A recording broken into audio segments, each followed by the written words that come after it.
भर्गोर्वरेण्यं भर्गो देवस्य धीमहि धियो यो नः प्रचोदयात्।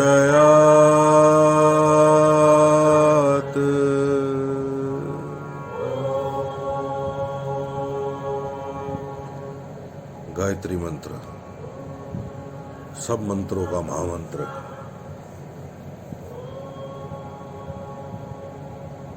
और इसका सीधा साधा सा जो उसका अर्थ है, कहीं से मर्जी पता कर लेना कि हे परमपिता परमेश्वर, मैं आपकी शरण में आया हूं। मैं कुछ भी नहीं हूं, मैं कुछ भी नहीं जानता। मैं आपकी शरण में आया हूं, मुझे बख्श दो, मुझे बख्श दो, मुझे बख्श दो। यही सिमरन है जो आदि ग्रंथों में, वेदों में, शास्त्रों में, पुराणों में जिसका जिक्र हुआ। किसी भी ग्रंथ को उठाकर देख लें, किसी भी धार्मिक उसको उठाकर देख लें, सब में ही प्रार्थना का महत्व है।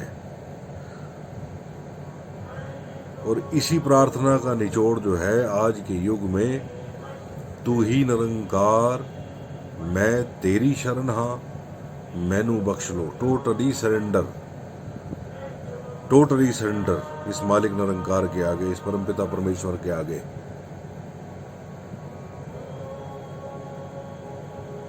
हम कुछ नहीं कर सकते इसके आगे। इसी की मर्जी पूरी होती है, इसी की इच्छा पूर्ण होती है।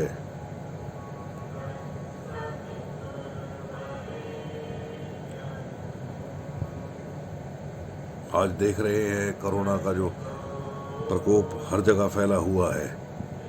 सबसे पहले तो ना अपने मन से तत्क्षण अभी के अभी मृत्यु का भय हटा दें। मृत्यु के भय के कारण ही जो है सारे परेशानियां हैं।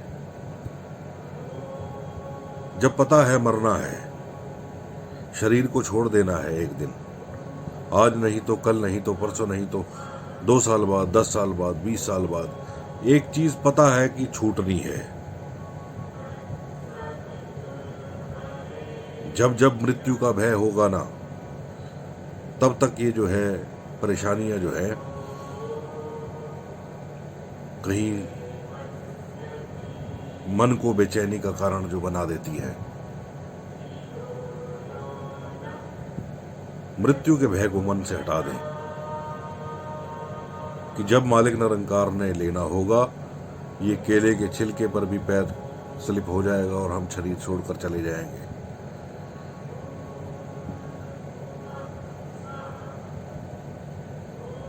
और मृत्यु का भय लेकर हम अगर, हाँ मृत्यु का भय जरूरी है।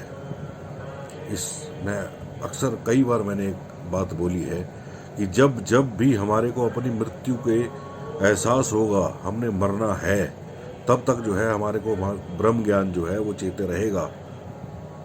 हाँ, लेकिन आज का जो दौर है ना, जो आज का जो वक्त चल रहा है, इस वक्त में ना मृत्यु के भय को जो है थोड़ा सा दूर कर दे अपने से। जब मृत्यु का भय नहीं होगा ना, तो फिर परेशानियां भी नहीं होंगी। जब पता है कि मर जाना है एक दिन, थोड़ा सा मुश्किल सा टास्क है। और आज की परेशानी को देखते हुए मृत्यु के भय से थोड़ा सा दूर हो जाएं। ठीक है, मरना तो है ही,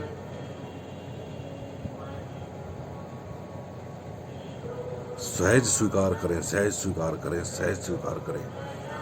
अगर कोई ऐसी मिस हैपनिंग हो भी जाती है, कोई नहीं,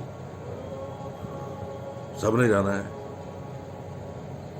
कोई आज, कोई कल, कोई परसों, कोई साल बाद, कोई 10 साल बाद, कोई 20 साल बाद, जाना सबने है। अचानक से बैठे बैठे मन में ये ध्यान आया, तो सोचा कि आपसे बात की जाए इस विषय पर। और मालिक निरंकार के चरणों में यही अरदास, यही प्रार्थना करी कि मुझे नहीं पता क्या बोलना है, मुझे नहीं पता क्या बैकग्राउंड म्यूजिक चलेगा। तो अचानक से इस मालिक निरंकार ने जो है गायत्री मंत्र से शुरुआत की।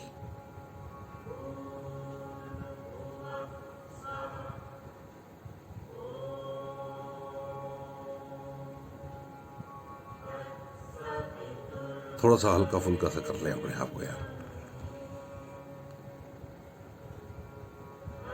ठीक है कोई बात नहीं, सांस नहीं आ रही, आ जाएगी। मेरे को भी तो आ गई ना, 2-3 दिन नहीं आई ढंग से, फिर आ गई। ऑक्सीजन लेवल कम हुआ, ठीक हो गया। कोरोना हो गया तो हो गया, क्या करें। वे रब नु कौन आखे तू इंज नहीं इंज कर, इसके आगे जोर चलता है क्या किसी का।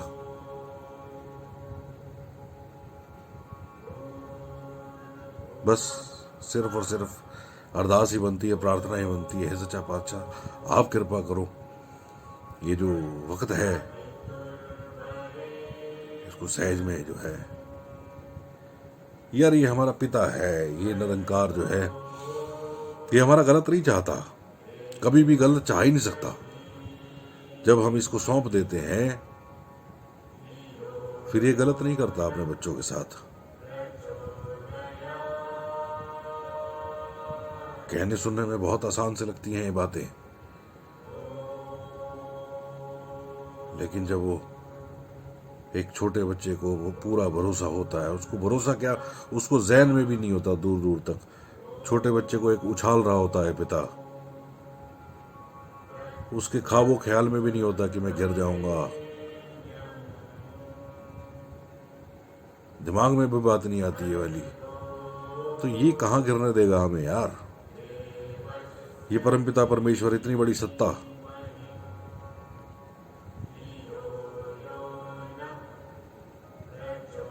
हाँ, अगर हमारा समय आ गया है तो ये सहज में ले जाएगा हमारे को, जैसे मक्खन में से बाल निकल जाता है।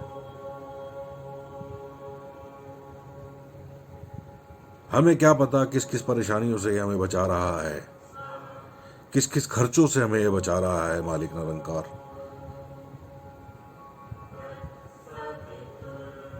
कोई प्राणी अगर हमारे कोई साथी अलविदा ले लेता है जल्दी, तो क्या मालूम आने वाला समय में जो है वो एक लाइबिलिटी बन जाए हमारे पे, कि निरंकार ने जो है सहज में जो है एक बहाना तो बनना होता है जाने के लिए, क्योंकि ये मालिक निरंकार जो है ये इसके विधान में है, मृत्यु जो है वो छल करके आती है, और ये परमात्मा का जो नाम है ये बदनाम नहीं होने देती। अगर कोई यात्री हमारे से बिछुड़ भी गया है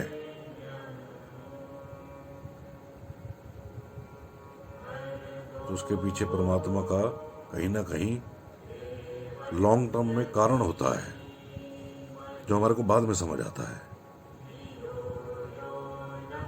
हो सकता है कि उसका जीना जो है कहीं हमारे लिए बहुत बड़ी लाइबिलिटी बन जाए। बहुत आसान है कहना, बहुत मुश्किल है ये निभा पाना, और मैं ना जाने क्यों ये बोल रहा हूं आज ये वाली बात।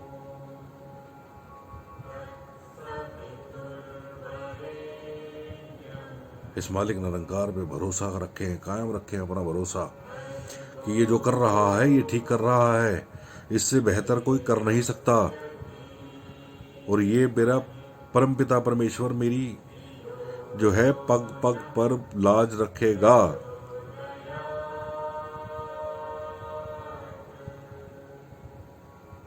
अगर कुछ ऐसा समय आ रहा है, चल रहा है, तो पैनिक में ना आए, कोई बात नहीं।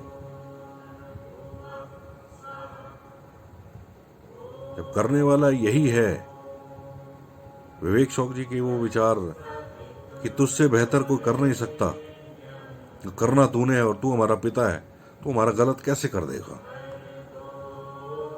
नहीं करता यार ये।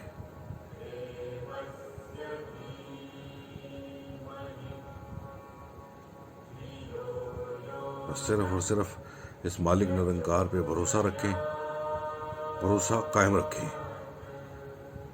हिल जाता है यार थोड़ा सा ना, जब परेशानी होती है तो सिमरन भी नहीं होता।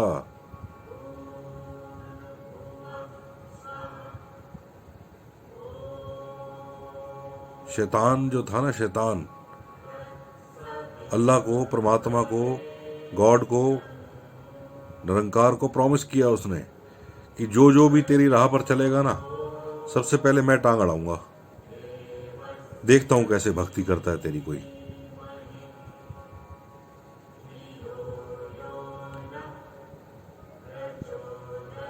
और परमात्मा ने भी बड़े कॉन्फिडेंस से बोला, जा तू कर ले जो तेरे बस में हो ना, जो तेरे बस में हो करके देख ले। जो मेरा भगत होएगा,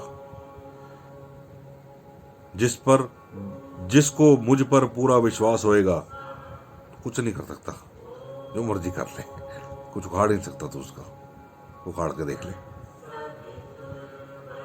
तो अपने भरोसे को, अपने विश्वास को जो है कहीं दाएं बाएं ना डामाडोल होने दें। मेरे साथ ही ऐसा क्यों हो गया?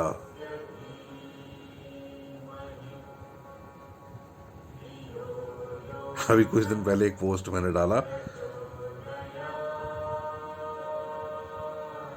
वहीं से लिखा हुआ मेरे पास आया कि परमात्मा अगर तू मेरे पे कोई मुसीबत डाल देता तो मैं नाचता हूं कि पूरी दुनिया में तेरे को मैं ही एक अमीर मिला आजमाने के लिए। तो बख्श दे निरंकार सच्चा पातशाह, हम तो इस काबिल नहीं है तेरी आजमाइश में हम खरे उतर पाए। हर पल, हर श्वास इस मालिक निरंकार से अपने आप को बख्शवाते रहे। उठ फरीदा सुतिया वो कहते हैं, मेरे को अब आती तो है नहीं कहावतें मेरे को। वो कहते हैं कि अगर कोई बख्शा हुआ मिल जाए तो शायद तू भी बख्शा जाए।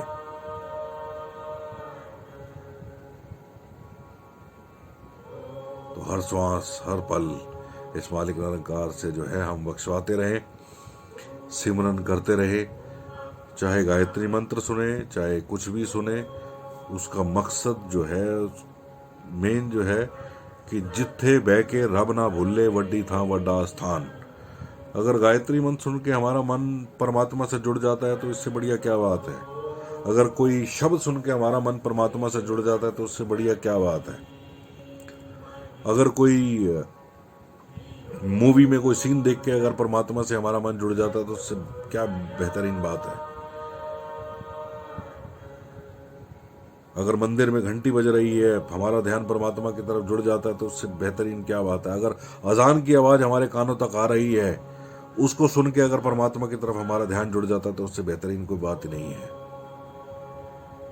मेन तो है जो हमारा जो मन है उसको निरंकार की तरफ लगाना है, निरंकार की तरफ जोड़ना है। ये बड़ा मुश्किल काम है। जुड़ना और जुड़े रहना ये और भी मुश्किल है फिर। तो उसके लिए तो फिर ये प्रार्थना ही बनती है। एक बड़ी कमाल की बात लिखी है कि मैं माफी मांगने की तौफीक उसे अता फरमाता हूं जिसे मैं ऑलरेडी माफ कर देता हूं। अगर हम सिमरन कर रहे हैं तो ये समझें कि इस मालिक निरंकार की बड़ी कृपा है हमारे पे कि हमारे से ये सिमरन करा रहा है, अपना नाम जपवा रहा है। तो थैंक यू बोला करें।